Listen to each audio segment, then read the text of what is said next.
All right, the Adventure Time Distant Lands Comic-Con panel just went live like 2 minutes ago. So I'm going to sit back and watch it and I guess talk about it throughout or talk about it at the end, whatever works. If you want to watch the panel for yourself, I'll link it in the description. Look, it has 6 views right now. Ooh. Very weird of them to not set these as premiere videos. Like they're just posting all these panels as pre-recorded videos without any sort of live chat in any way. And I mean, I guess it makes sense. But anyways, let's see. And let's see before this gets copyright claimed, because a Craig of the Creek panel got copyright claimed because there was a sneak peek at new episodes of Cartoon Network stuff. So this will probably get taken down soon, too. Another fun Cartoon Network show created by the trailblazer Rebecca Sugar. Not to be like that guy, but they really had to like mention Rebecca Sugar. She has literally nothing to do with anything that is happening here. I like his sticker over here. What was the most obscure spin-off that landed on the cutting room floor? Lemon Grab, an LSP dedicated episode. I mean, who knows what we might end up doing, so I don't really want to say in case. Ooh, more. Spoil it for me. Olivia hasn't seen it yet. Not even she wants to pay for HBO Max. Yeah, you look great. Thank you so much. Yeah, I loved Adventure Time. I had seen almost all of it at that point, and I had just like become really attached to it throughout high school. That's so sweet, and it's important to think about too how like she would have technically been casted like in like 2017 or so. So like she really had to sit on the fact that she played this role for a very long time until the credits and everything came out. What do you think Y5 did after the events depicted in the BMO special? Well, I guess we could interpret this as Y5 is never going to appear again for the rest of the series. But in the special Obsidian, we're going to learn more about their relationship than ever before, both from before the series and what they've been up to since the finale. So not a flashback. Even though it was the confirmation that the fans were so desperate to see for good. So long, They showed it. also... Good. Thank you. Speaking of Obsidian, Adam, what's up with that title, man? And like, how does it relate to what we can see in the special? This is where Adam comes in. He says, well, surprise, it's actually another Minecraft episode.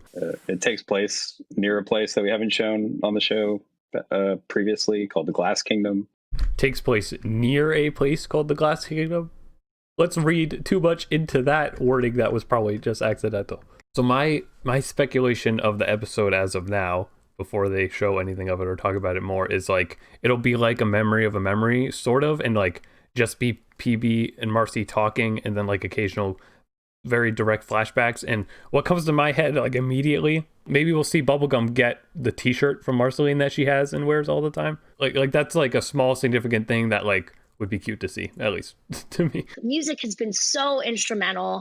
Was that supposed to be a pun? With BMO's mixtape. I guess that's coming out soon, and it includes music from both the original series and the BMO special. Is that a news drop? I've never heard anything about that. Well, I will say there are some songs, some new songs. Some? Why does it keep showing the lower third over and over and over again? Periods from Marceline's life, so it's like when she was a kid, how would she sing then? And when she's a kid, does that mean we'll see like mushroom more stuff? I would almost assume so, just because of how surprisingly lore heavy BMO was. Like I wouldn't be surprised if they just do like everything that they possibly can to say everything about Marceline that they haven't already said. And they're definitely talking about Marceline a lot more than they're talking about Bonnabelle.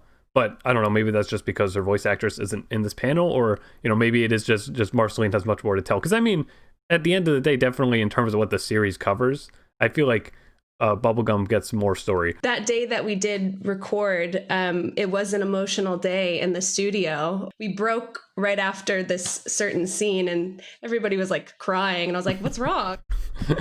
Well, that's exactly what she was talking about. Back when they did the first preview for BMO, she also mentioned that there was a scene in the miniseries somewhere where everybody cried, and it was just from this episode, I guess. And one of them is named Glass Boy. How'd they come up with that one? Another name, but it just kept sticking. We're like, that's temp. We'll change that later. But Well, then Bunny Person is still a good temporary name for Y5. And he's played by Michaela Dietz, is the voice. Oh, sorry, of did you Boy. say my name? Oh. Yes. I mean, I didn't predict that at all. How did we not predict that? That seems kind of clear that would happen. It's a glass joke. Clear. Glass joke. That's cool.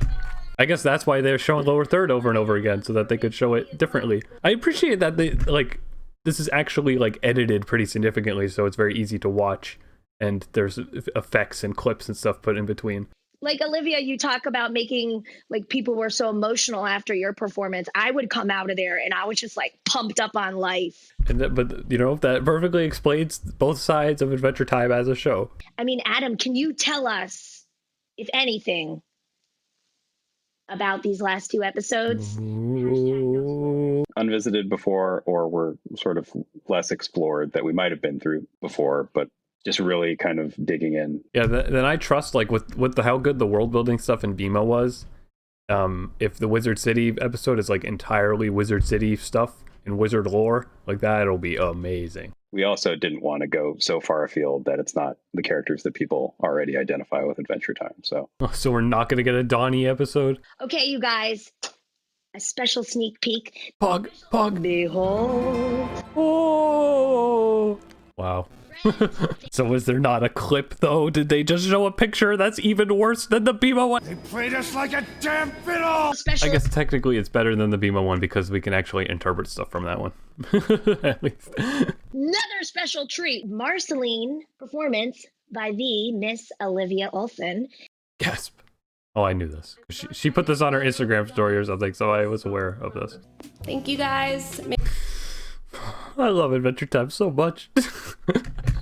All right, so like everyone else, I was expecting there to be actual footage from the episode, but you know, I think definitely that song, like, not only was it just great, but there's a lot of story implication stuff that we could talk about there. Like, I feel like that song being specifically about how she's a monster, and then how Adam is talking a lot about, there's a lot of flashback stuff sort of intertwined in the episode, like.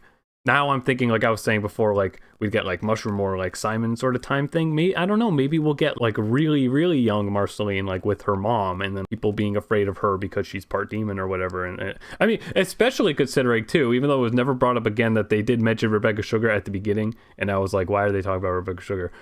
Like maybe she's in the episode because she voices Marcy's mom. But aside from that, you know, no huge reveals or anything, especially not really even anything huge related to BMO, because I feel like most of the stuff they talked about, Adam already, like everybody really in the voice actors, they already kind of got into when they did a Reddit AMA, like right when that episode came out. You know, hopefully the fact that they didn't have footage to show of this episode means that the episode will still be coming out this year at some point. We can look at the poster, but I mean, the few seconds that they showed it, I feel like I was able to absorb everything that it showed. So there's the Glass Boy character who's also on the poster. They redid that poster recently, but I think Glass Boy still had like a jacket on in it. The Glass Boy doesn't have the jacket here, and that's it. And then they have a square guitar thing. I would assume that's Glass Princess, a totally new princess. Cool looking glass background characters. You know, Adventure Time's always such cool world things. I don't know how a Glass Kingdom will compare to the insane sci-fi-ness of space from the BMO episode before.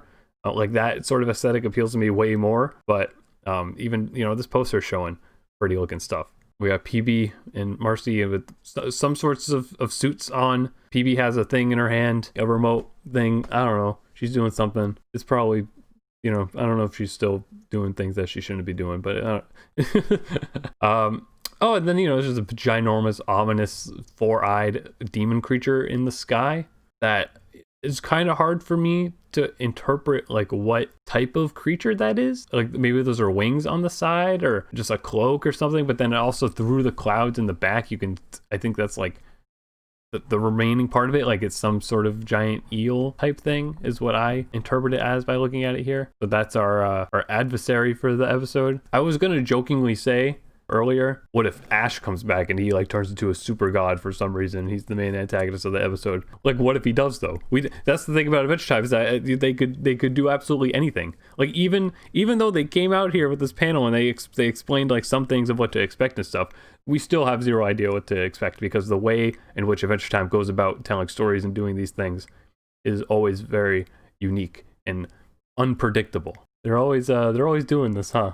It's like comical that this is all they show. Can you even believe that in the year 2020, I'm allowed to sit down and watch a Comic-Con panel for Adventure Time? A curated Comic-Con panel for Adventure Time, so nobody had to ask if like Fiona's gonna show up or anything like that. There was actually like good questions, and it was paced all right and stuff. Yeah, I don't know, the song's great. Plenty of implications from the song, but no actual implications about the episode itself, which is, I guess, is very Adventure Time at this point. We should come to expect to never get an actual clip from the episode until there is a trailer. Having to wait so much makes it more fun. Just the painful part is that they keep saying that they're going to show something, and then they don't show something that really matters, or they don't show something in the way that like another show would have shown. But yeah, I don't know. I guess that wraps up what I'm able to really talk about here. This is a 52-minute recording of me watching this. Again, if you want to check out the panel yourself, you can look at the links to it in the description and probably in my pinned comment as well. And let me know if you're excited about what's to come, because I sure am. Go buy HBO Max, watch BMO 800 times in a row, watch it in every possible dub language it's available in just because you can, and then watch this one when it comes out, and then watch the next two as well. And that's it. That's the hashtag ad. That's me adding HBO Max. Go get HBO Max. Get excited. I'm excited. But when does it come out? Thanks for watching, and super special thanks to my Patreon supporters. If you enjoyed this video, please feel free to hit the like button, subscribe, and hit the bell icon to know when I post a new video. Be sure to stay tuned for more new videos and live streams. Follow me on Twitter and TikTok to get frequent updates and video clips. And consider supporting me on Patreon for just $2 a month to get some behind-the-scenes content, like scripts and review notes, and even early videos. Once we get about 20 Patreon supporters, I'll start a Discord server for us to chat.